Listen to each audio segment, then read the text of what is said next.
I'm lonely. You're too? Great. Let's talk about it.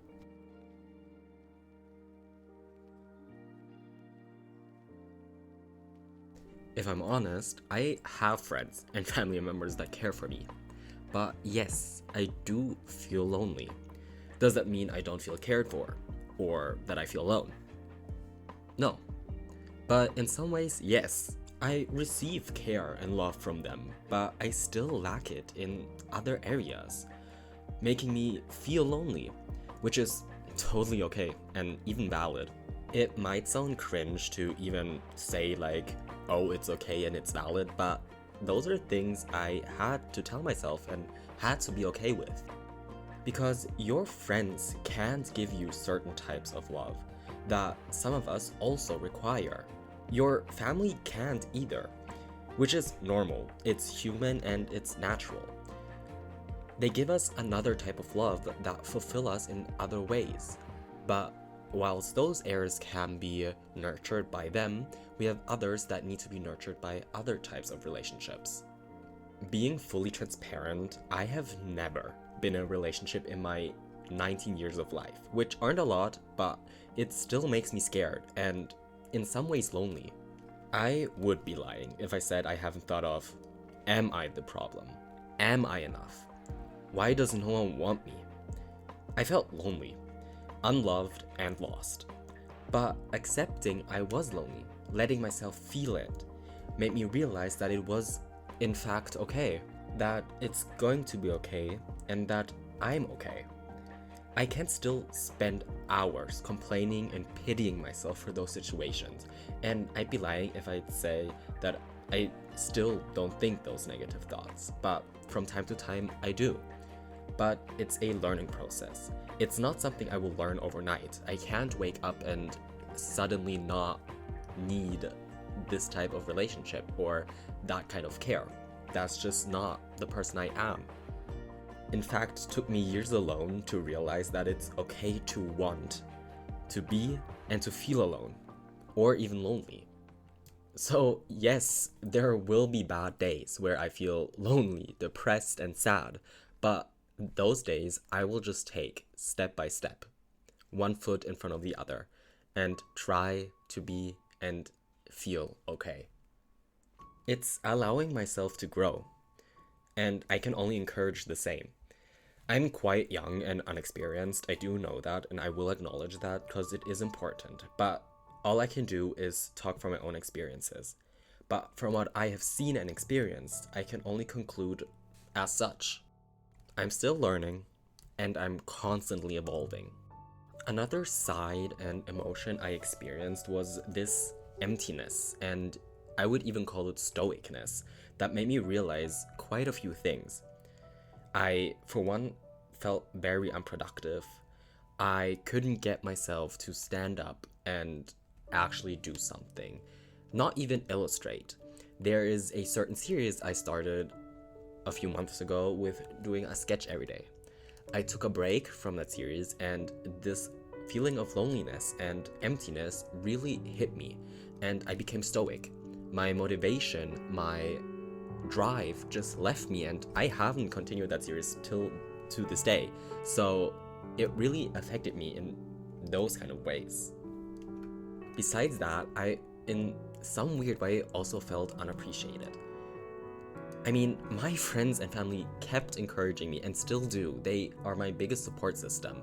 If it's my real family or my chosen family, they both encourage me and appreciate me in so many ways, but still I felt somewhat unappreciated, which in turn also made me feel exposed.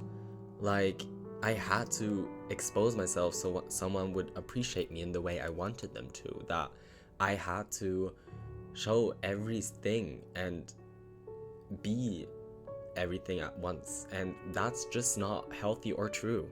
So what did I do?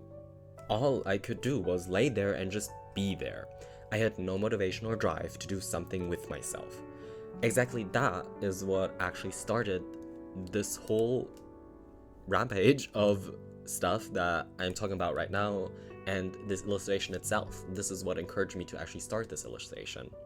It still was a struggle to get through it. I still lacked the motivation, but actually putting it into an illustration, thinking about it, and processing the emotions I had, writing the script really helped me and made me realize quite a few things. One of those things was quite negative, in my opinion. I could see myself just floating in this huge space with nothing to rely or steady myself on. I had no pillar of motivation. I had no pillar of encouragement in ways that I needed it. So I just felt empty and I couldn't keep myself up. It's all very dramatic, but to conclude it, I felt lonely. You're kind of exposed to your thoughts, most of the time negatively. You're exposed to your own self and are forced to listen to it, positive or negative, which is scary and weird in a world where we grow up relying on guidance and help in either our parents or friends or even teachers. From a very young age, we are taught things. We are guided. We are set on the right path. But now, sitting here being alone, you kind of need to forge your own. You have no one to guide you. So that fear of not knowing where to go kept me stoic, made me want to lay there in that emptiness and not do anything. Essentially, in our alone time, we are cut loose from that which can be frightening. In response, we can become stoic, force ourselves to not feel it, as it's just simply uncomfortable.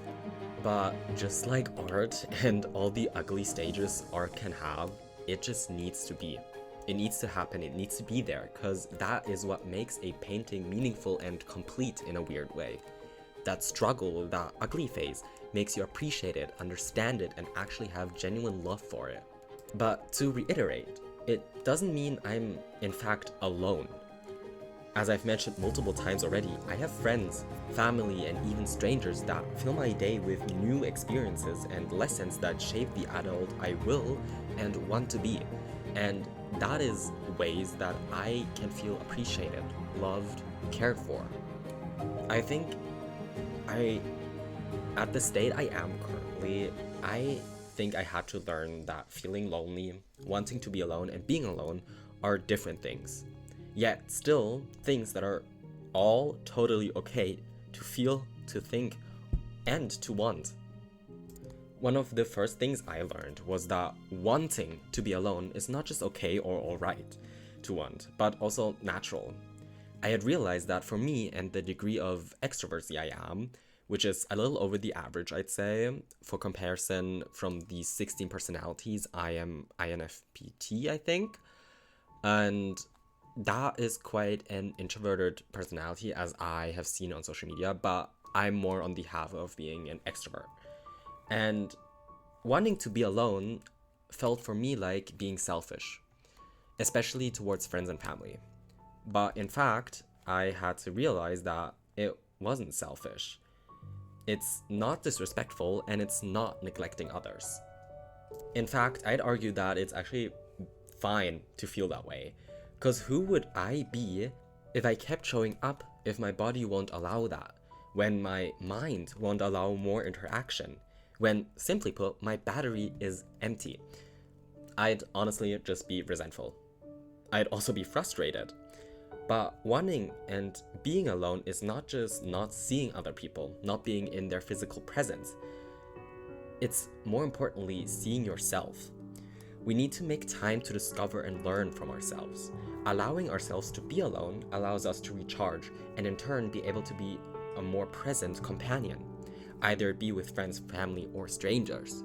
Allowing ourselves to be with ourselves and with that feeling lets us see what we actually think.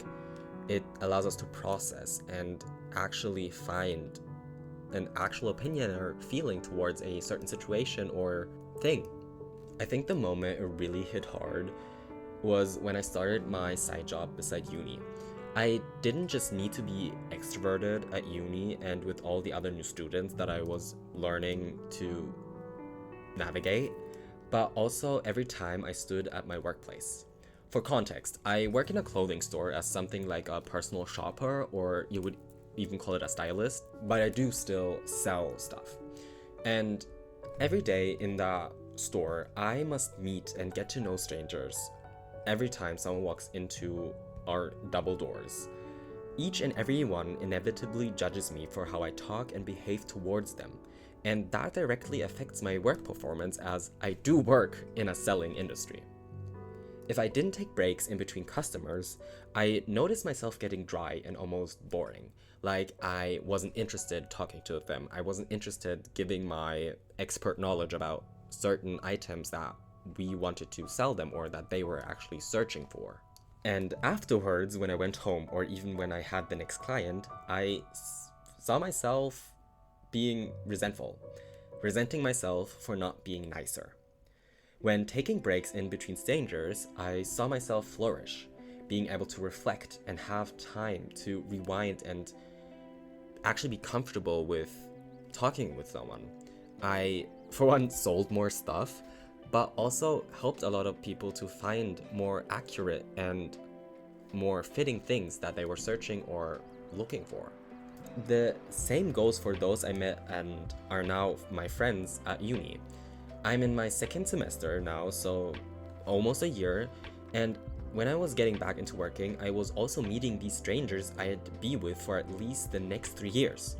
This, of course, added another layer of pressure that made me realize I needed alone time. And more importantly, that this alone time I required, it was natural. When having weekends where I wasn't able to go out with them, I observed myself and how I turned into a more observant, present, and a better listener. I listened more intently, I was more present, and I actually had the capacity to observe even the smallest nods of the head, to actually read them better and be a very good friend to them. I'm missing the right words, but at the end of the day, that's all we want to be, good friends and good companions. Over time, and even in the recent few months, I caught myself wanting to be alone when hanging out, but I had to learn that that was not a bad or negative thing I held against my friends. I wanted it because deep down I knew I would start to become a less desirable company. I would become, in other words, a bad friend because I couldn't listen, I couldn't be present, and I became stoic. So it's not directly a reflection of how you feel about your companions when you want your alone time, but more of a tool to tell you once you become an inconsiderate friend. There will be times where you need to show up, be present, even if you don't desire such. Those people still are your friends and your support system, just like you are their support system. So stepping out of your comfort from time to time is important. Being there for them even if your battery is empty in certain situations is important, and I think we all still do that. But also letting yourself want to be alone and indulge in that is in ways taking care of them as well. I'm not saying that wanting to be alone is always suitable or fitting to the situation in which I would hold out and stretch my social battery, but I had to let myself properly recharge in the aftermath as well. I think with family, it can feel the most guilty. At least for me, it was that way. I have family members that like to talk about feelings and emotions, and not just from time to time. They wanted to talk about it a lot and often. They like to share a lot of their life. It's their way of showing they care. I am a person that likes some privacy and have things I must work through myself. This was of course difficult to understand for those relatives that grew up and have that mentality of sharing everything so someone can help you. I am an independent person. If that's due to my history with life or just generally who I am, I need my alone time, and that was difficult for some of them to understand. In a fear of them thinking I didn't love or care for them, I stretched and I used to run on an empty battery. I saw myself getting stoic and even uninterested. In situations where emotional responses were needed, I was practical, and in the opposite, I was emotional. After actually setting boundaries of wanting to be alone, I was more present and actually loving and caring towards my family. Distance doesn't have to be bad or a cold thing. it might just be the thing that makes a closer connection possible. For me, it was a possibility to reflect without voices drowning out mine. It's essential to be able to hear yourself, as if not able to, you would lose yourself. Now, one thing that I also learned was that being alone is not just the lack of presence of others, but not having someone in your corner. Being the only openly queer kid in a Christian household that didn't understand my preferences and views, I saw myself as alone. They didn't love me any less. They didn't even hate me, but they also didn't understand me. So I was, in some ways, alone in my own home. This was the moment I learned that a chosen family, people that understand those sides of you, are also a real family. They made me not alone, but a part of something. And at the end of the day, that's all we want. We want to belong. So if you can't find your space where you are currently, maybe search somewhere else. Open new doors, open new areas, and let other people in, even if it's scary. Like, in the past, I would never let anybody in because I was scared that they would judge me. But honestly, after letting more strangers into my life and being a bit more open, I had so many more good experiences. Yes, there were still bad experiences having been had there, but the good ones still outweigh the bad. And maybe I was lucky. Maybe I was very fortunate when it came to that. And that might very well be the case. But I still want to encourage others to do the same. As I can speak from a queer perspective that lived in a Christian household, you also need to do that. You can't handle it on your own. As much as you believe you can, it's going to pile up and it's just going to explode. And depression will hit harder than you think, trust me.